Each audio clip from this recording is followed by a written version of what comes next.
हाथ जल नहीं मुखरे जल को पाई नमो विष्णु नमो विष्णु नमो विष्णु माधवाय नमः नमो केशवाय नमः हाथ धोई नमो गोविंदाय नमः छंद बटुरूपी ब्रह्मा विष्णु महेश्वर देवता ना कहतु आपणकर श्रीमान चिन्मय ज्योति महापात्र गोत्रस्य अखिजटा गोत्रस्य स्वर्गीय पिता बापांकना स्वर्गीय भवानी शंकर महापात्र पिता अखिजटा गोत्रस्य पितृ गंगा अस्थि विसर्जन कर्म कर्तव्यम बटु ग्रहणे विनियोग दुई हस्त देखा डाण हस्तरे पिंधन कुशवती नमस्कार करतु नमो अतसी कुसुम श्याम पद्माक्ष पितवासस कदम्ब मालिनं कृष्ण धायतां नास्ति दुर्गते ओम बटु केशराय नमः दुई हस्तरे पात्री की धरतु उठेगी दी हाथ धरतु बापा को स्मरण करेंगे नमो माधव माधव वाची माधव माधव इति स्मरन्ते साधवा नित्य सकल कार्येषु माधव विष्णु नमः गंगे च यमुनेश्चैव गोदावरी सरस्वती नर्मदे सिंधु कावेरी जलेस्मिन् सन्निधं कुरु कुरुक्षेत्र गया गंगा प्रभास पुष्कराणि च एतानि पुण्यतीर्थानि अद्य संकल्प काले भवन्तु तीन पत्र चांटन करे आसुन नमो विष्णु नमो विष्णु नमो विष्णु शुक्लांबरं धरं विष्णु शशिवर्णं चतुर्भुज प्रसन्नं वदनं ध्यायते सर्वविघ्न प्रशान्तये मूते सकल कल्याणं भाजनं यत्र दायते पुरुषोत्तमजं नित्य प्रजामि स्मरणं हरि शंख चक्र गदापाणि द्वारका निलयातुष्टः गोविंद पुंडरीकाक्ष रक्षमान् शरणागत नमो विष्णु नमो विष्णु नमो विष्णु अद्य ब्रह्मणे द्वितीय परार्थे श्री श्री श्वेतवराह कल्पे वैवस्वत मनमंतरे कालिका क्षेत्रे गंगा तीर्थे मासानम उत्तम मासे पौष मासे शुक्ल पक्षे नवम्यां तीर्थो पंडित वासरे यथास्थान बस्ती सेतु भमादि ग्रह जोग लग्न करण मुहूर्तं कांच केशु एवं पूर्वोक्त गुण विधि विशेषण विशिष्टायां पूर्ण तीर्थौ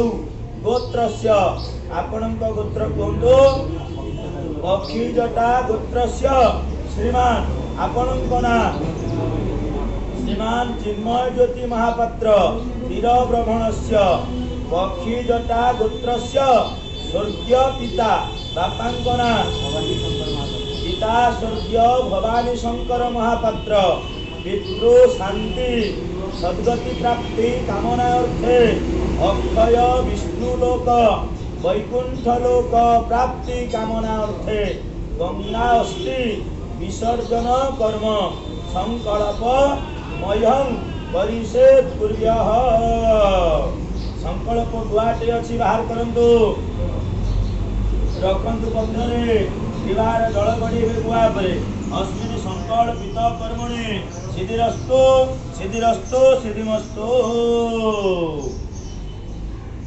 बस पात्री को थोई दियंतु फूलटा को धरंतु हस्तरे नमो जज्वाग्रतो दूरमुद्यते देवं तदो सुप्त्यस्यं तदैवति दूरंगम ज्योतिषां ज्योतिरेख तन्मने शिव संकल्पितमस्तु संकल्पित कर्मणे सिद्धिरस्तु सिद्धिरस्तु सिद्धिमस्तु दे दियो नमस्कार करो अक्रोधने शौचं करे सततं ब्रह्मवादेवी भवद्वस्य मयाश्च पितृ गंगा अस्ति विसर्जन कर्म कर्मणे माँ गंगा देवी को प्रणाम करिवे ओम सत्य पातक सहंती सर्वदुख विनाशिनी सुक्षदा मुक्षदा गंगा गंगैवं परमान्वती गंगा माताभ्यो नमः। ओम जमाय धर्मराजाय मृतवे चांतकाय च वैवस्वताय कालाय सर्वभूत खयाय च ऐडंबराय दग्धाय नीलाय परमस्तिने मृगोधराय चित्राय चित्रगुप्ताय नमः। प्रेताधिपति जमराजाभ्यो नमः। प्रेताधिपति जमराजाभ्यो आसनाय नमः। पदासनाय नमः। वाक्यं नमः। अर्घ्यं नमः। धूपं नमः। दीपं नमः। यथा संभव नैवेद्यं प्रति आचमनं ददामि। प्रेताधिपति जमराजाभ्यो नमः। शमशान अधिपति रुद्रदेवताभ्यो नमः। रुद्रदेवताभ्यो आसनाय नमः। रुद्रदेवताभ्यो पदासनाय नमः। रुद्रदेवताभ्यो पादं नमः। रुद्रदेवताभ्यो अर्घ्यं नमः। धूप दिव्यार्थे यथा संभव नैवेद्यं प्रति आचमनं ददामि। नमस्कार कर। ओम शुद्ध स्फटिक संकाशं महाकाल त्रिलोचनं दिगंबरं च द्विभुजं कालीपाद विवस्थित बुद्धलिंग महादेव चंद्रचूड़ सदाशिवं ध्यायेत परमानंद देव वामनमूर्ति नमः शिवाय। रुद्रदेवताभ्यो नमः। शमशान अधिपति रुद्रदेवताभ्यो नमः। हस्तरे पंचामृत धरतु। अस्थि गाधोई देवे डान हस्त अस्थि उपर ढाल। पंचामृत मया नित्य वयोदधि घृत मधु शर्कराश्च समायुक्त स्नानार्थे प्रतिगृहीत्वा गंगा जल गाधोई देवे। गंगा सरस्वतीरेभ्या गंगा सरस्वतीरेभ्या पयोस्नान कलाजले नापीतोषि मया पितृ मत शांति त्रयोक्षुमे।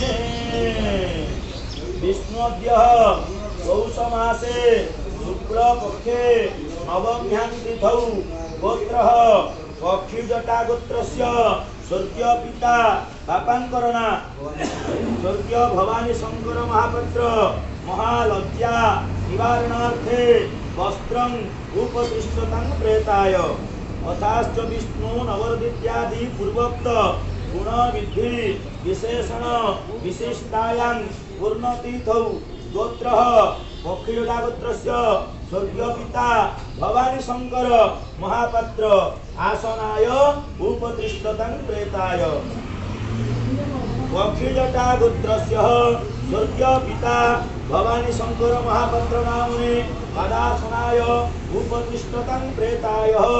जल टिके दियन्तु। पाद्यः पाद्यम् उपतिष्ठतां प्रेताय अर्घ्यम् उपतिष्ठतां प्रेताय।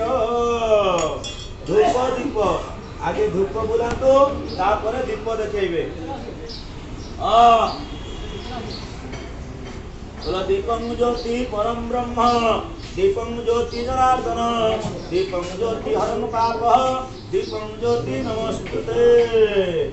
रखी दियंतु। दीपं धूपं उपतिष्ठतां प्रेताय दीपं उपतिष्ठतां प्रेताय। धूप दीप नैवेद्य रखन सेठी भोगरे टिके जल बुलेबे। स्वर्गीय पिता भवानी शंकर महापात्र यथा संभव नैवेद्यम उपतिष्ठतां प्रेताय। ए भोगरे बुलांतु जल नैवेद्य बस जे चंड बाहर करी अस्थि ऊपर सेठी दियंतु। नैवेद्यार्थ प्रति आचमनम उपतिष्ठतां प्रेताय। आउ टिके जल दे दियंतु। गंगा जल दशमयी सुधा पितृ प्रणाम कर मुंड मारिकी। पिता स्वर्ग पिता धर्म पिता ही परमं तप पीतोरी ऋषिमा पुरणे प्रियंते सर्वदेवता अनाधि निधनो देव शंख चक्र गदाधर अक्षय पुंडरीकाक्ष पितृमुक्ति व्रतो भव। पितृ चरणे नमः।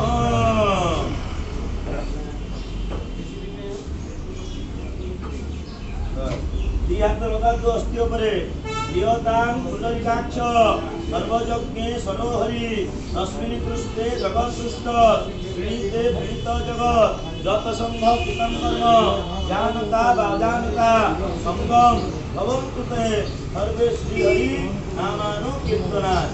बोलो श्री हरि श्री हरि श्री हरि। हरि बोल हरि, हरि बोल हरि, हरि बोल हरि। अयोध्या, मथुरा, काशी, गया, कांची, अवंतिका, पुरी, द्वारिकाश्चैव सप्ततीर्थ मुख्यदायिका। पितृ अस्ति जल दियो विसर्जनाय नमः। गंगाया गच्छ गया वृषभटु खोली दियंतु हाथरू। अस्थि विसर्जन कर्म अछिद्रमस्तु सिद्धिरस्तु सिद्धिरस्तु सिद्धिमस्तु। गंठी खोली दियंतु वृषभटु। तो सब तोली ताली की नहीं जातु गंगार नहीं विसर्जन देवे। विसर्जन देकी गंगा पानी छिटके आसो तापर आसी क्षर हो क्षर पर गाधेबे मान काटिबे तापर थाली ऊपर रखुन